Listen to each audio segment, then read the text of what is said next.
What do we know for 2D or even general graph? Right. So for 2D, well, nothing is known. We have been thinking about this a little bit, so maybe we could chat later if you're interested, for qubits at least.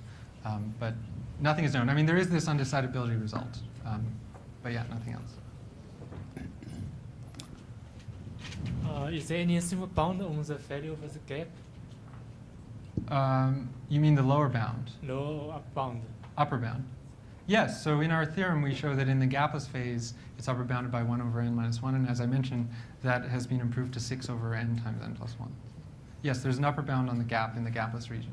So how accurate is the bound compared? Oh, so actually that's a good question. So 6 over n times n plus 1, that's roughly 6 over n squared.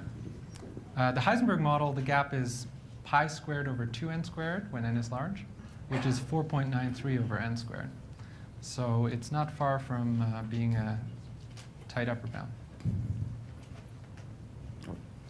I should mention that I do believe that it's possible that the Heisenberg model has the largest gap in the gapless region. So it's possible that the 4.93 is the right answer.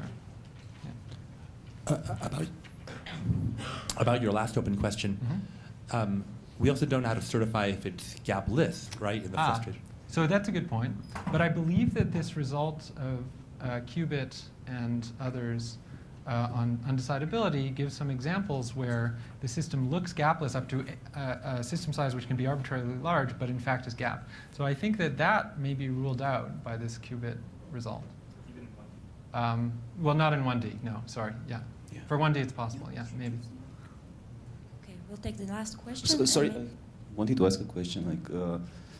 Is there any relation between the monotonicity of the mutual information under partial trace and your monotonicity under partial trace of that of the G? Not that I know of, but it's certainly possible. Because I mean the mutual information is monotonic for any dimension and so on. So you might, if it's a relation, then you can prove it for qubits maybe. Thanks. Yeah. Oh, do we know about the 1D circle, like not open boundary? Oh, well, so where's the question? Sorry. About over there. 1D Okay. circle. Yeah. So our result about the gaplessness, at least, we went through this periodic chain. That's what you're asking about with periodic boundary conditions? Yes. Yeah. So in at least our result about gaplessness, our proof technique was to go through the periodic chain. So on the other side, I mean, certainly we didn't prove that. Yeah. Okay, let's thank David again.